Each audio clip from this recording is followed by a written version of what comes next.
歡迎嚟到完全亂講，我係冰粉。Hello，我係菜頭丸。今期咧係過年前我哋錄嘅最尾一集啦。冇錯。咁過年啦，大家其實而家已經唔想做嘢啦。冇人想做嘢嘅，其實係跟住之後去到呢個就嚟放假嘅心會更加重啲咯。咁過年我哋最重要嘅項目之一，肯定係飲飲食食啦。同唔同意先？係啊，每個人都係要 hea 啦，即係除咗飲食之外就要 hea 啦，輕鬆咁 hea 啊，跟住之後擘大眼就要飲食啊咁樣咯。儲啲肥肉啦。係。所以今日我諗極都諗唔到咩主題比呢個飲食更加匹配嘅。哦。你覺得咧？係啊，都係講翻飲食啦，我哋。我哋講咗好多飲食。係啊，講個話題我哋未講過嘅。係嘅。係咩話題啊？舊年啊，我見到好多網上面咧多咗一個叫做漂亮飯嘅類別。哦。呢個好想講，我想研究一下。係。可以啊，呢個可以講得㗎。我哋冇 read 過嘅，係真係。因為我開始以為啊，漂亮飯等同於 fine dining。漂亮飯唔等同於 fine dining，係啊，即係你係因為就睇咗佢哋大家去喺各種 notes 啊，或者係一啲社交平台見到好多嘅漂亮飯，跟住之後你覺得好熟悉。好熟悉啊！係，即係就係你以前喺國外食嘅 fine dining 咯。同埋都有啲 up 主咧，佢話呢個係fine dining，即係佢可能唔知佢界定唔清楚定我了解唔清楚啦。唔係 fine dining 咧係可以就等同於漂亮飯嘅，因為佢嘅一個標準啦，佢嘅呢個史詩式流程啦，絕對係你打卡係一餐漂亮飯嚟嘅。但係漂亮飯就唔等同於 fine dining 咯，係啊，即係有啲因為 fine dining 佢講求嘅呢個食物嘅質素啦、材料啊，同埋個環境啦，各方面最緊要就係環境。我今日呢個造型就係好漂亮，係好匹配今呢一集嘅主題，就係因為係又會所用嘅。我呢個造型就為咗溝女咯。如果唔係點解要搞到咁鬼馬路？一定要好。係咁但係呢個 fine dining 係等同於漂亮飯，但係漂亮飯就唔等同於呢個 fine dining 咯。咁最大區別喺邊度啊？你其實話有冇區別呢？我又唔覺得一定有區別。咁其中特別係喺我哋國內啦，因為喺國外呢嘅漂亮個 fine dining 係會好食嘅，佢哋追求環境啦，咁當然係佢哋鬼佬會認為好食嘅，先至會有哋嗰個級數可以變咗做 fine dining 嘅餐廳。但係我哋國內咧好奇怪，一味係追求佢靚嘅啫喎。係咯，我點解有啲 confuse 咧？就係因為我見到嘅漂亮飯更加多嘅目的係為咗出片。係啊，就係為咗打卡啦，放上去晒啦。即係喺嗰個漂亮飯介紹裏邊咧，好多時候人哋會唔記得去形容，或者係唔重點去講佢幾好食。我就見到幾靚，可能真係形容唔出啦。所以啲嘢咁好奇，想討論下就係呢個點。冇問題啊！我哋今集就做 fine dining。咁你覺得咧嗰個傳統意義上 fine dining 喺中國會唔會有一個符合中國特色嘅一個演變呢？你頭先你話漂亮飯其實唔等於 fine dining 噶嘛？係。喺中國嘅中餐嘅演變咧，我相信係可以會有做得好嘅。例如上海有某一間叮咚，我唔開名嘅一間餐廳啦，係 fine dining 嚟嘅，佢做得唔錯嘅。但係呢一種中菜西做咧，係講緊萬中無一嘅。即係唔會間間都做得好。你而家喺國內嘅各種平台上面見到嘅，被評選出嚟又好啦，又或者係民選出嚟又好啦，都真係因人而異，即係見仁見智㗎啦。好多都係。咁最緊要嘅難度就係在於 fine dining 嘅餐廳咧，會有史詩式嘅呢一個流程喺度。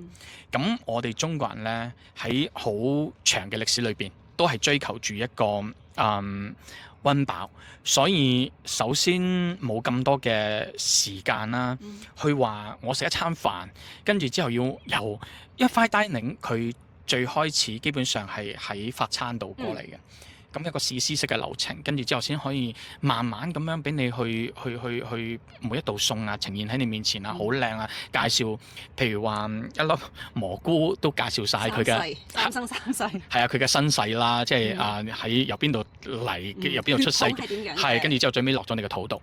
咁我哋中國人係比較務實㗎。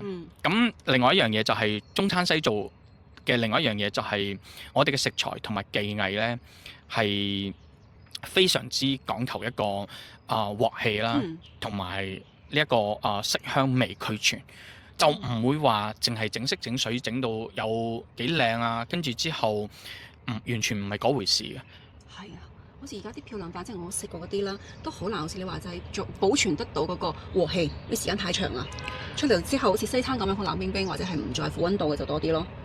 係啊，各種啦。而家啲漂亮飯真係睇唔明㗎，即係打卡係靚嘅咯，可能係。咁你去，如果你係憑住佢哋打卡嗰種俾你嘅嗰張相，你去到嗰度食飯咧，可能真係好多時候會有落差啦。我係唔係好建議無情白事自己一個人去食 fine dining，即係包括漂亮菜啦嚇，因為你做得漂亮菜嘅，基本上都係有翻咁上下價錢㗎啦。咁 fine dining 更加之係因為佢講求個服務啦、食材啦各方面，咁更加之係為之奢侈添。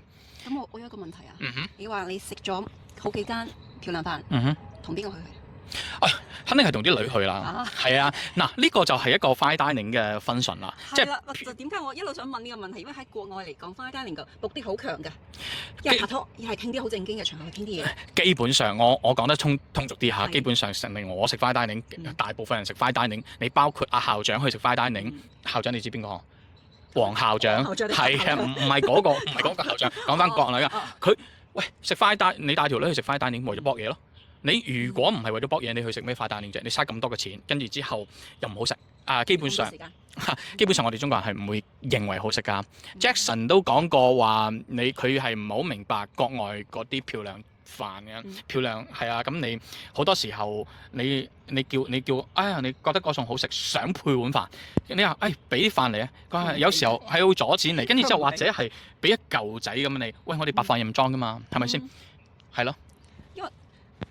fine dining 或者漂亮飯嗰啲啊，佢又覺得如果我俾多咗你影響埋我個調性、我個節奏，你搞到我標準差咗，佢好似將自己擺喺一個好重要嘅位置。但係中國嘅飲食其實好在乎顧客嘅一個感受嘅。但係你得尾餸漂亮，我個胃唔漂亮啊！我食完之後，我會覺得首先啦，你認定一間國內嘅漂亮飯，佢好唔好食啦？我有我自己嘅標準嘅。我自己嘅標準就係，如果我食完嗰間餐廳，我唔使再去補多碗沙縣小食。我會覺得佢呢間餐廳都幾漂亮。但係如果我食完之後撲撚街啦，我仲要去補多碗沙縣小食，即係去補多籠蒸餃啊，或者係補多個拌麵啊，咁我就會覺得，屌你就係得漂亮咯，係啊，唔會係美味咯。咁喺你嘅心目之中有冇一啲餐館，佢可能唔標榜係一個漂亮飯，但係佢滿足晒你哋對呢個 fine dining 全部嘅標準？我啱先提到上海叮咚咁樣，跟住之後，佢知道自己係一個 fine dining，佢就係 fine dining 嚟嘅，就佢就係一間fine dining，佢亦都係衝住呢味去嘅。咁另外嘅就係澳門有好多間啦，係啊，澳門有好多間嘅fine dining 餐廳攞咗米芝蓮㗎啦已經。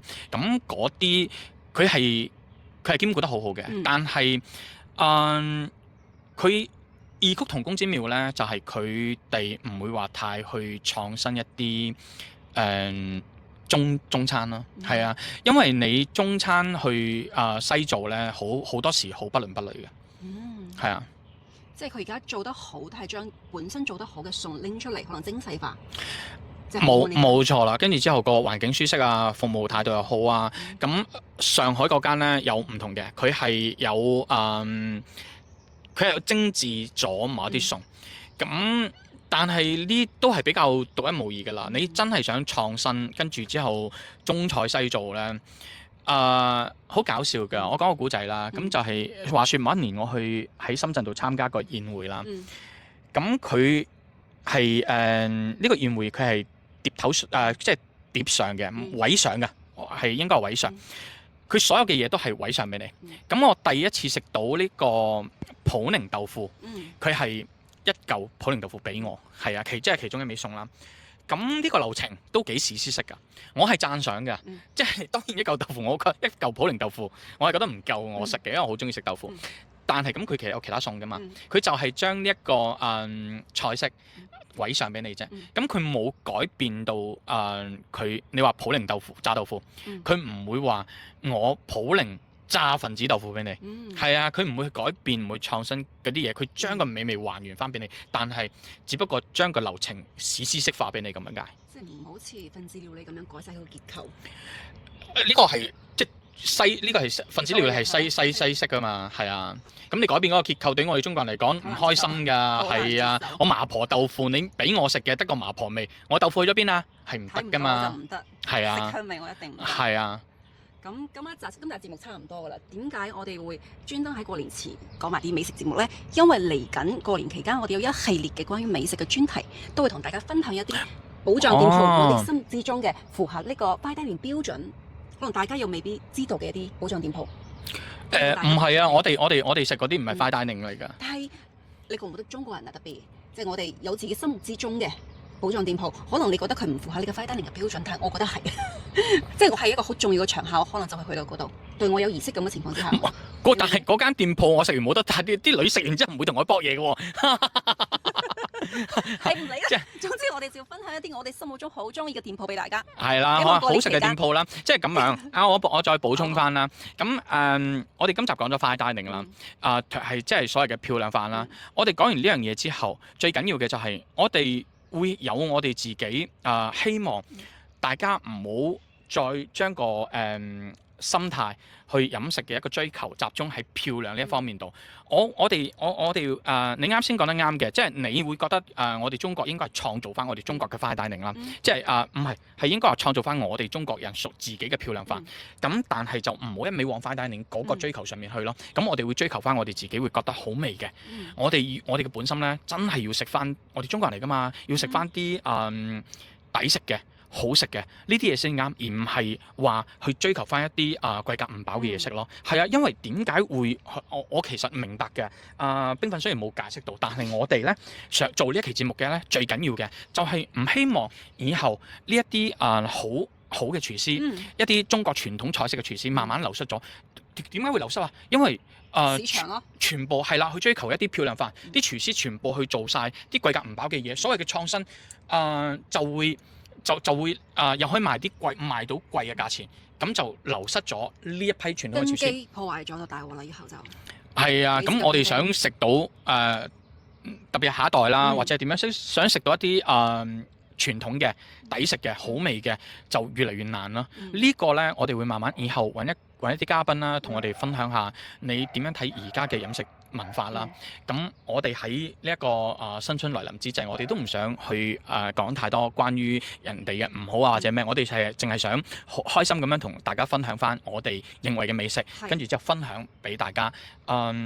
一啲好味嘅店鋪啦，唔一定會開名，但係有一間冇辦法，佢真係太出名啦，就唯有開咗名俾大家，大家好多人都會知道係邊一間。咁嚟緊希望大家期待翻我哋嘅新春節目啦，係啊，咁大家一定要陪住我哋，唔好行開。係今期嘅節目到此為止，拜拜。